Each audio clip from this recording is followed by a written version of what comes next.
Hello YouTube friends, this is Fossilsaurus. I'm coming at you with something that is not entirely new. I mean, it is something new, but it's a family we've touched on before. This is an Anomalocaris fossil, another one. Now, it is not the same species as the other one, which I want to get into the whole species thing in a bit. But first, I want to touch base on the fact that in my last video I was saying that I believe, or my first video, my first Anomalocarid video, that I believed that was the best preserved Anomalocarid fossil that I had, and that everything else was kind of bleh compared to it. This one is actually very good also. Now, I also did a second radiodontid video, which is the group that Anomalocarids are in, with Agirocasis, which is the giant radiodontid that is basically a filter-feeding Anomalocarid. Not an Anomalocarid, but it's very closely related to. Which brings me to a major point, that the term Anomalocarid is used too widely. Let me bring this down a little bit so it's easier to see better and I don't have to hold it up. The family, or the group, is called radiodontids, or radiodonts, and it includes Anomalocarids. So many of them look so familiar. I mean, it's a very widely stretching group, and it is very diverse looking, but while so many of them look so different, it's all within a very kind of generally similar plan. So most people just call them Anomalocarids. They're all just Anomalocaris to lots of people. But that is not correct. And I am definitely guilty of making that mistake. I think many people are. Experts probably are not. They probably never make that mistake. But some of them, you can't even imagine why there would be any difference, and you would imagine that they would have to be almost the same species, let alone a different family and a different group and so on. But they are. There are lots of radiodonts. Very wide group. It includes Anomalocaris, but it also has quite a few other things, like some of these I'm not so good at pronouncing. One of them is Amplectabelidae, Laminocaris, Tamisiocaris, Agirocasis, which I mentioned before, Patoia, Parapatoia, Herdia. There's at least a dozen or half a dozen more that I've seen, that I know exist offhand.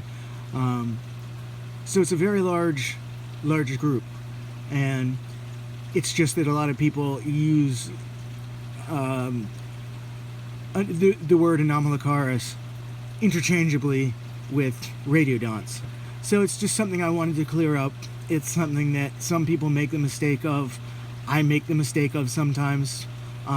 Forgive me if I do. I do my best to try and stay on top of things like that, but I'm only human. I'm not an expert, and especially when I'm dealing with things that I think I have 5 Anomalocarid or radiodont. See right there, 5 radiodontid fossils, and at one point I thought that they were all Anomalocarids, because of this exact thing. I just thought that's what they were all closely related. So now it can be a little bit more difficult for me, having thought that, having labeled them all in my head as Anomalocarids, and then just down the line buying them all as Anomalocarids, and figuring out down the line that they are not, that they are just related and they go under a totally different name. So I hope I don't make this mistake, but it's definitely possible. Now, this is, just like the other one, it is strictly the appendage. Very similar to the other one. This is a very well preserved one also. In ways, I would say it's even better preserved than the other one. The other one was a little bit better preserved in certain aspects, like showing some of the fine detail, but it was a much more light impression, or a much more light fossil, so you couldn't see the entirety as well. You can see the sections in here also. I think you could see the sections better in the other one, but it's not a competition. What leads me to believe that this is a different species, though, is the edge, the very tip. It kind of ends in, I don't want to say a clump or a ball or something, but it ends in a wide area with it having individual little spikes and stuff coming off of it, all to help grab when it curls up like that and grabs at things. The other one that I have, I believe, is the poster child, Anomalocaris canadensis, which just kind of continues on and ends in, like, not a spike, but it comes to a point, and all the spikes on it just point down. So I believe this is the species Anomalocaris kunmengensis. I could definitely be wrong about that. Not only am I not an expert at these, but I am very much not an expert at these. And the visual trail that I have to go by doing research online is very limited, and a lot of the fossils of radiodontids and anomalocarids are very light and partial and not necessarily from the best angle. So you might have one with a perfect, beautiful tip, but then the rest of it is so, like, mushed or barely done. I mean, it's very hard. It's much harder than it is with a lot of vertebrates and a lot of larger things to kind of work it out visually without having the schooling and having learned all this stuff properly. So I'd say I have a much larger margin of error for things like this than I do for other things, but I believe I'm pretty close. If it's not the kunmengensis, I think I'm safe saying that it is something very similar to that. But this is an unusual case where I think I can narrow it down to that species. The other one, my first one, I believe I could narrow it down to either one species or however many species look very similar, which could be 2 or 3 or 4, but it could also be just that one. The Anomalocaris that I have is unmistakable, so I know that's what that is. So, but I'm not going to go too much into these because I have gone into them before, but this came from the Changjiang province of China, which is another fantastic area for Cambrian fossils, for radiodonts and things like that. The best one is I can't think of what the site is called, but it's a site that goes all the way from the western United States, pretty far in the middle, maybe even a little on the southern side, all the way up into Canada.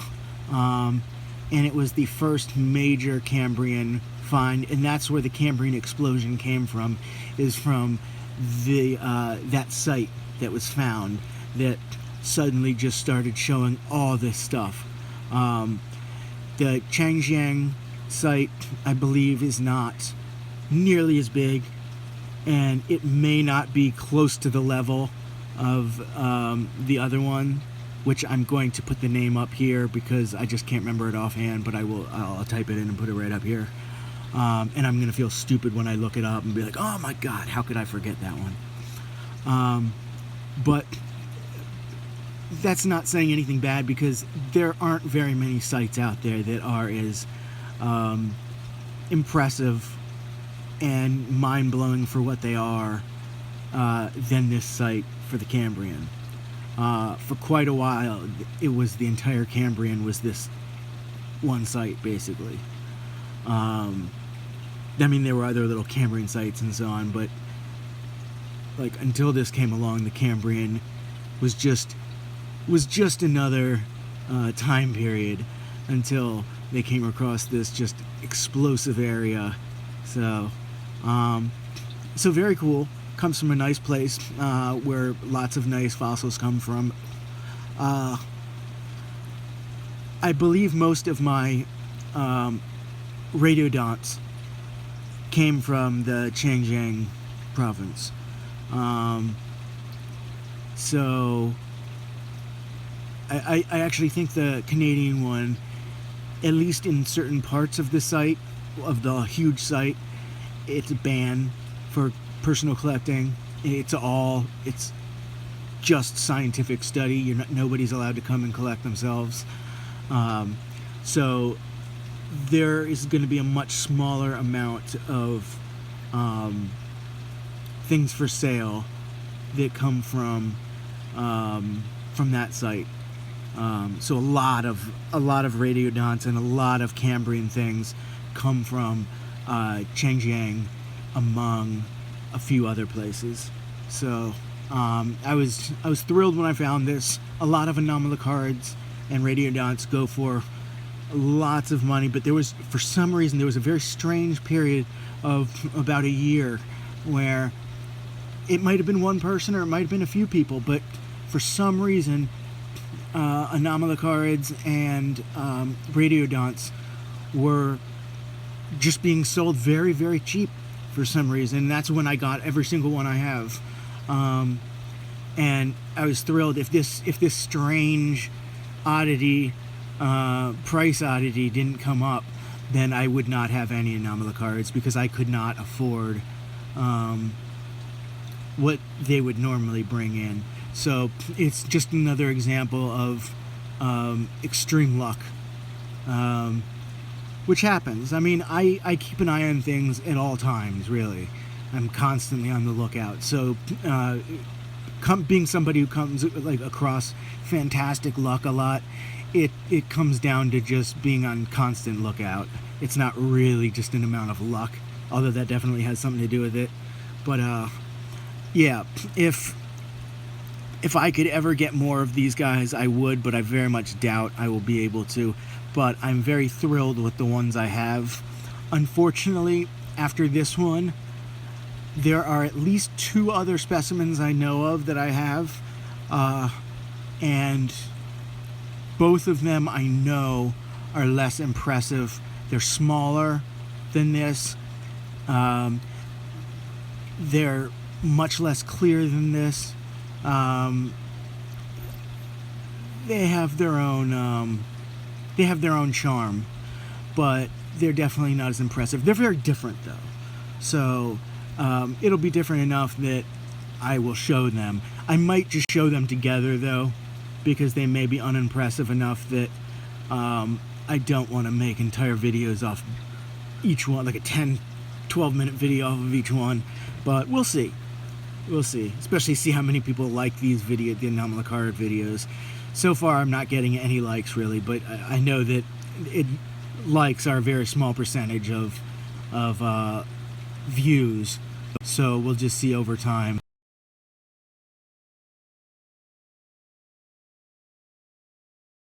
Good amounts or not. Yeah, very.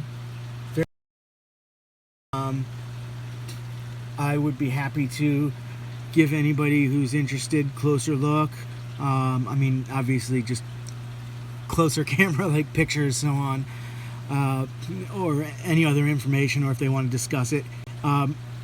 I would be thrilled to get some comments. Anybody wanting information or curious about anything, please feel free to comment. I will do anything I can to help you out if you want to see more of something or hear more of something. So thank you so much for watching my videos. I really hope that I don't bore you.